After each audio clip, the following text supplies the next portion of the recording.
Bonjour à toutes et tous, bienvenue dans les coulisses du Grand Lyon. Mon invité du jour, Sophie Rothkopf, bonjour. Bonjour. Vous êtes la vice-présidente à la culture et au patrimoine de la région Auvergne-Rhône-Alpes. Vous êtes un peu la vice-présidente par qui la polémique arrive, si on regarde la presse de ces dernières semaines, notamment sur la décision de suppression d'une subvention de 145 000 € au théâtre Nouvelle Génération.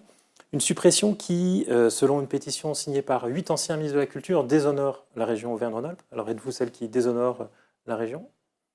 Non, bien sûr que non, nous ne déshonorons pas la région. Au contraire, nous avons voté au mois d'octobre une délibération cadre qui donne comme ligne de conduite la culture pour tous, partout sur le territoire. Et c'est ce que nous nous attelons à faire.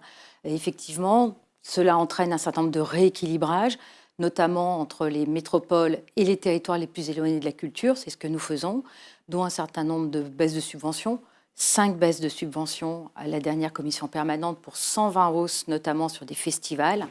Donc, beaucoup de bruit autour, effectivement, de cette baisse de subventions, mais qui est, alors, d'abord un cas particulier et qui ensuite est une petite part de nos arbitrages. On va revenir sur le cas particulier, mais avant, une réaction sur cette pétition. Comment vous réagissez au fait que les anciens ministres de la Culture s'opposent à votre prise d'opposition ou la ministre actuelle, Rima Abdul-Malak, qui, sur C'est à vous, estime que la région prend le chemin d'une dérive populiste et autoritaire?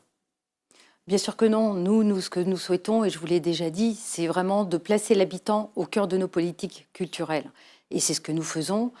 Concernant le TNG, eh bien, nous avons depuis plus d'un an analysé et entendu les propos du directeur du théâtre, qui à aucun moment n'a saisi la main qu'on lui tendait, contrairement à ce qu'a fait le directeur de l'Opéra ou d'autres structures avec qui nous travaillons étroitement.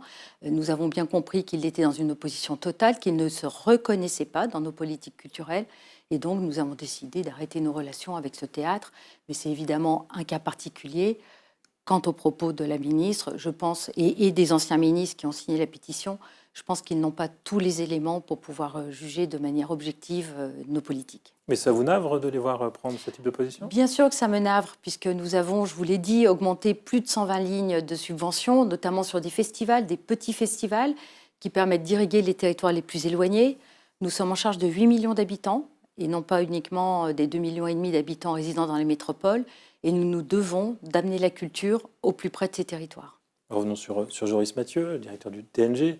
Ce qui est dit, c'est qu'il n'y a pas eu aucun dialogue entre la région et son théâtre, notamment que vous n'assistez jamais au comité de suivi du TNG ou non plus au COREPS, le comité des représentants du spectacle vivant.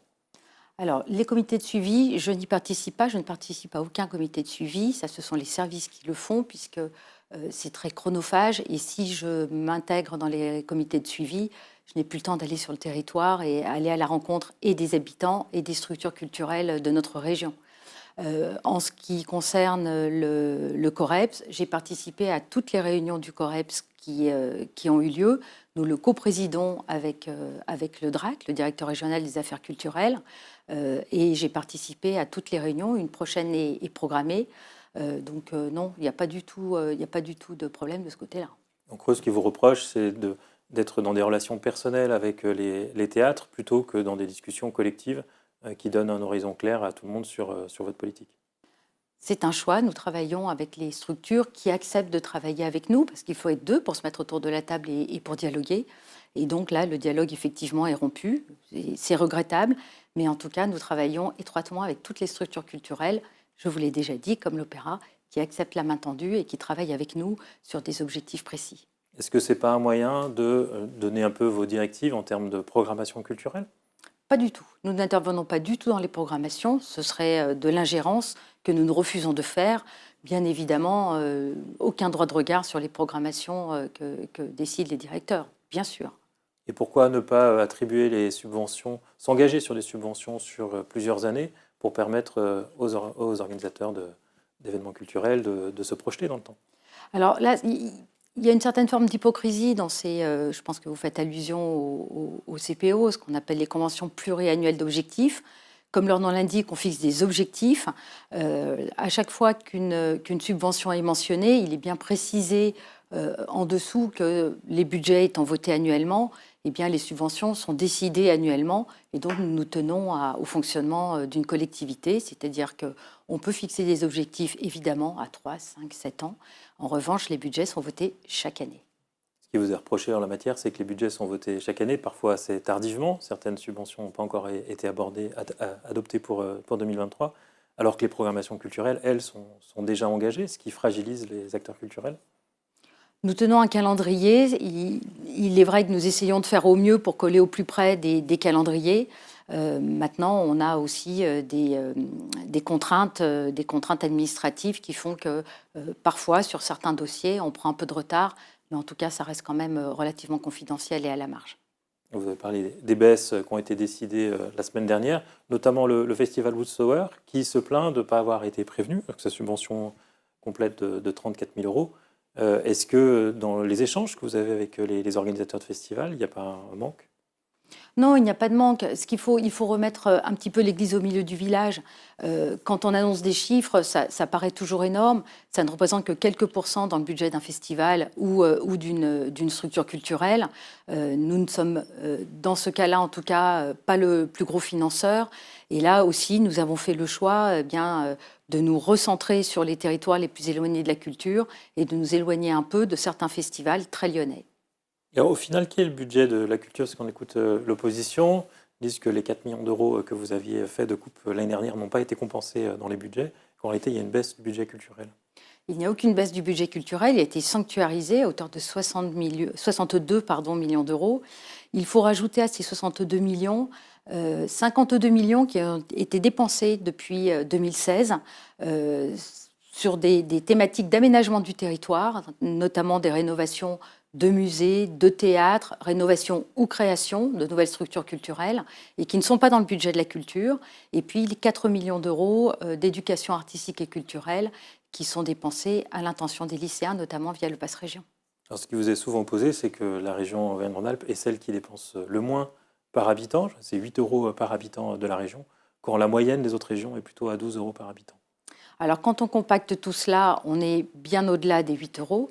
Il faut quand même rappeler qu'aujourd'hui, le budget de la culture de la région est de 62 millions d'euros, en augmentation de 20% depuis que nous sommes aux affaires, c'est-à-dire depuis 2015, où le budget était bien inférieur quand on compacte le budget de l'ancienne région Rhône-Alpes et le budget de l'ancienne région Auvergne, puisque nous avons hérité des deux anciennes régions pour n'en faire plus qu'une, donc la belle région Auvergne-Rhône-Alpes. Il n'y a pas de volonté de rattraper les autres régions pour porter à 12 euros par habitant. Aujourd'hui, nous avons des contraintes financières. La culture n'est pas une compétence obligatoire de la région. Nous dépensons beaucoup d'argent pour la culture, notamment via aussi le CPER, puisque nous avons un volet culturel important avec bon nombre de musées, de théâtres qui sont programmés. Donc non, nous ne sommes pas en dessous des autres régions. Vous avez dit un mot du Pass Culture. On a appris dans le progrès récemment que vous comptiez permettre l'utilisation du Pass Culture, du pass Région pour payer le permis de chasse ou le permis de pêche. Est-ce que ce n'est pas un moyen de sortir des moyens de la culture ?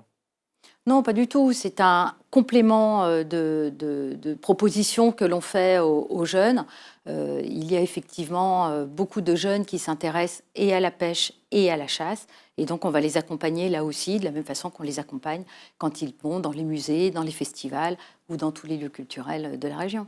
Mais avant, avec ce pass, ils pouvaient acheter des livres ou accéder à des spectacles culturels. Là, donc, ce sera sans augmentation de budget, leur permettre de passer leur permis à chasse aux pêches. Pour vous, la chasse, la pêche, c'est de la culture ? Non, bien sûr que non, ce n'est pas de la culture. Ça peut être une forme de culture pour certains, mais ce n'est pas une culture. Mais en tout cas, l'éducation, enfin le Pass Région sert à bien d'autres choses, y compris le permis de conduire. C'est une proposition qu'on fait aux jeunes, libre à eux de dépenser ce pécule comme ils le souhaitent. Un dernier mot, est-ce que vous êtes aujourd'hui à l'aise en fonction quand vous voyez le nombre de polémiques qui s'accumulent sur la politique culturelle menée par la région Auvergne-Rhône-Alpes ? Oui, je suis très à l'aise parce que je crois en ce que l'on fait et je sais qu'on est dans le droit chemin quand on place l'habitant au milieu de nos politiques culturelles. Je vous l'ai dit, on s'adresse à 8 millions d'habitants. Il est important qu'on tienne compte de chacun d'entre eux et que l'on puisse apporter la culture au plus près de chacun d'entre eux. Et donc l'accès à la culture, on le sait, nos compatriotes n'ont pas tous la même éducation, n'ont pas tous la même facilité à pousser la porte d'une galerie d'art, d'un musée ou d'un lieu de diffusion de musique, de cinéma, etc. On a différentes formes de culture. Hein. On a beaucoup parlé de spectacles vivants, mais n'oublions pas aussi le patrimoine et les politiques mémorielles, la formation, l'éducation artistique et culturelle. Donc on a des champs très larges et sur tous ces champs-là, on souhaite vraiment aller au plus près des habitants, aller vers eux et leur donner un accès facilité à la culture. Sophie Rothkopf, je vous remercie. Merci beaucoup. Et puis moi, je vous dis à demain pour une nouvelle émission des coulisses du Grand Lyon.